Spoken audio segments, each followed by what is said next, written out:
Hello mga Romeo, hello mga Juliet. We're going to Sugod today. Magpapacheck up tayo kay Darling. Tara!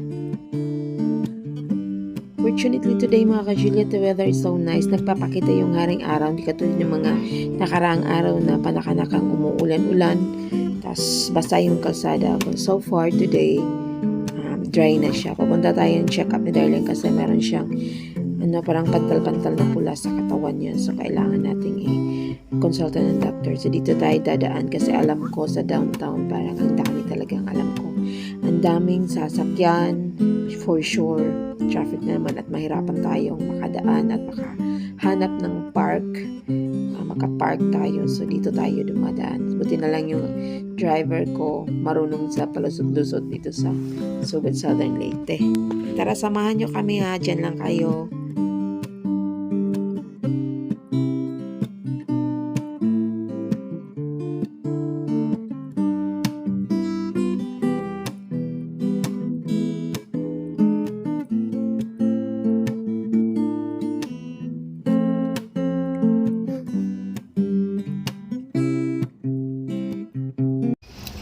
So yung babaeng yan, yung batang yun, dapat check up siya kasi ang dami niyang pantal-pantal na pula.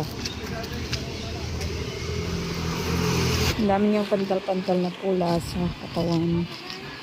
So magpapacheck up kami dito kay Dr. Andrea. Monday to Saturday.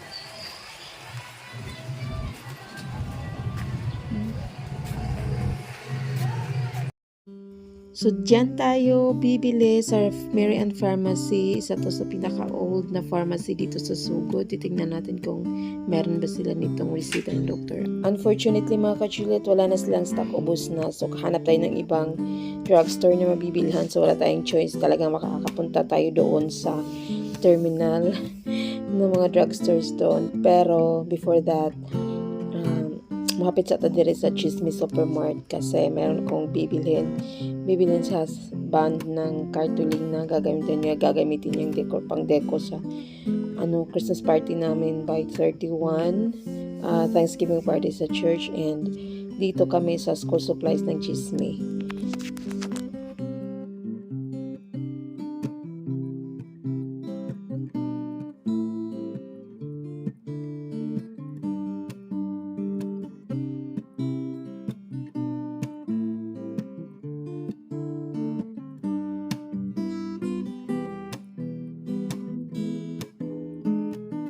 Back to the main road mga ka-Juliet. Punta muna tayong Pure Gold. Tingnan nyo, ang dami ng sasakyan. Mahirapan ka talaga makahanap ng parking space. Buti na lang yung isa. Parang aalis na, so mag-wait na lang kami. Dito kami sa tapat ng 7-Eleven dito sa Sugod Southern Leyte.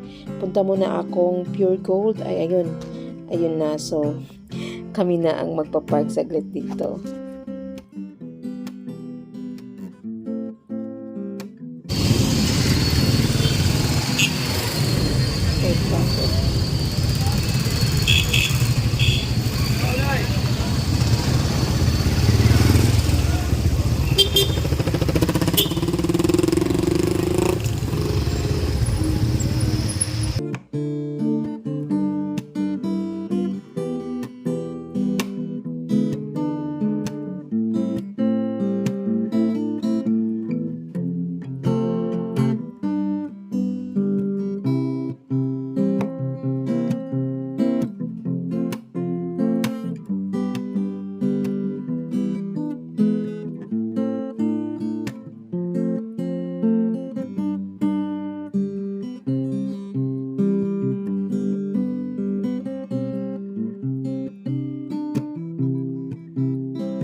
Balik na tayo sa sasakyan mga ka-Juliet. Pagpatuloy na natin ang paghahanap ng gamot.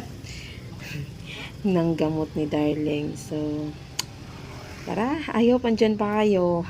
I hope sinamahan nyo ako sa lakad kong ito today. At tapos na ang pagpa-check up kay Darling mga ka-Juliet. So, kailangan nating bumili ng gamot niya. Papunta, paroon, walang stock. Ang traffic pa rin ng sugod even after Christmas. So, nakabili na ako doon sa Mercury. Kasi halos lahat ng mga drugstore dito parang wala yung, lotion na nireseta ng doktor sa kanya. And right now, papunta tayong market. Bili tayo ng something na maiulam man lang sa bukid kasi wala ng ulam. Wala pa ring isda doon. Wala pa ring nagtitinda ng isda sa bukid, kaya kailangan na naming pumunta dito sa lungsod, dito sa town para makabili ng ulam kasi walang ulam sa bukid. Kaya tara, samahan niyo ako. So good, is so busy. The street is so busy. Ang dami, parang nag-rush pa rin para sa New Year na rin siguro. Hindi siguro, sure ako. Busy yung mga tao kakabili ng mga maihanda siguro sa New Year. Kaya tara, nahirapan kami sa pagpapark. Kaya ikot na naman ulit. Another ikot papuntang market. Tara.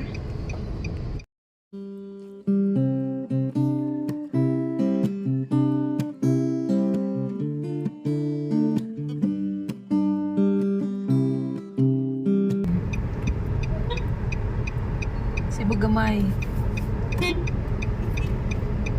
Oh. Na to dito sa traffic. Oh, paano yan? Kabila yung mga sasakyan. Kung nagmotor pa tayo dito, masyadong mahirapan din. Mahirapan sa kalisod?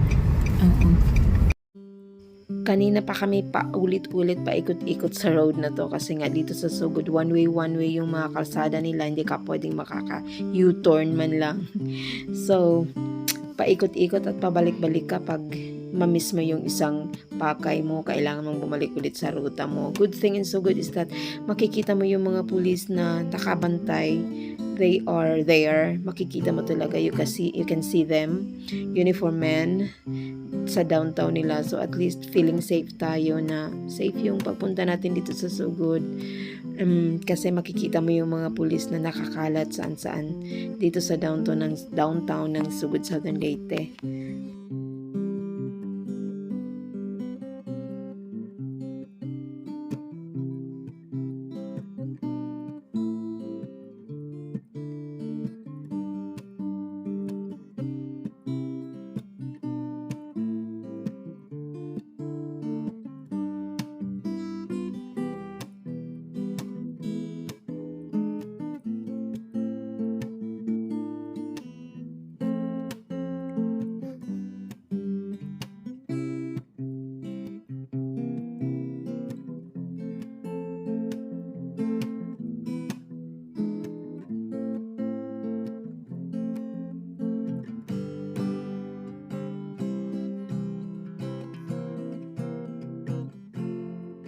Medyo nakakaluwag-luwag dito, nakakahinga-hinga tayo ng konti dito kasi konti-konti lang yung mga sasakyan papuntang market. Kasi alam ko yung mga tao doon, sila sa mga supermarket talaga nagsisipunta, bumibili ng mga kung ano-ano sa mga supermarket. So dito sa wet market, papuntang wet market ay medyo wala. Hindi pa uso, maybe in the 30 or 31st day of December siguro puno na rin tong kalye na to. Dito na rin naman busy. Dito na rin lang busy. Siguro sa ngayon, tingnan nyo, luwag ng kalsada.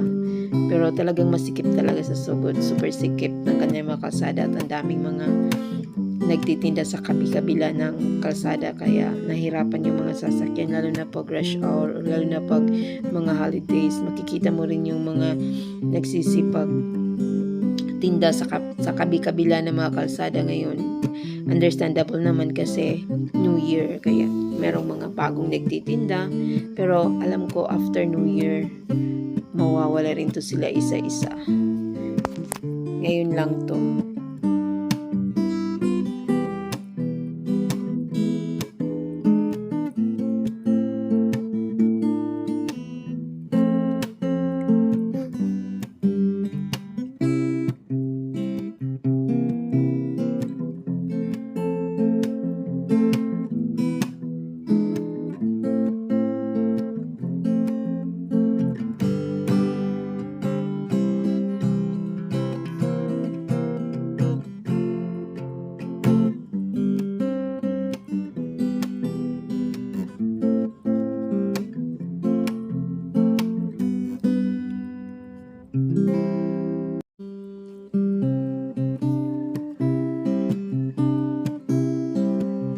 Shoutout muna tayo before we say goodbye sa episode na to. Shoutout to si Spy and Mike dyan sa Canada. Merry Christmas. Sir Mike Walter, Merry Christmas. This is the latest condition in Sugod Southern Leyte. Few days after Christmas and few days before New Year. So, dito kami sa wet market ng Sugod Southern Leyte.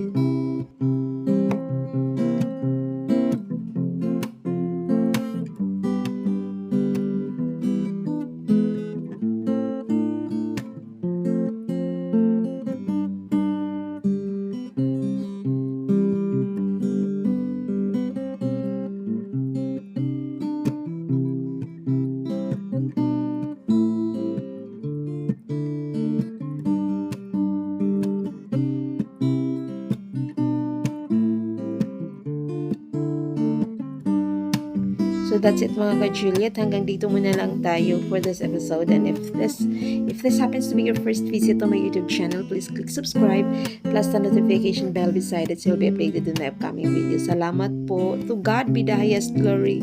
See you next time. Merry Christmas and Happy New Year everyone. Nagang salamat sa pagtanaw.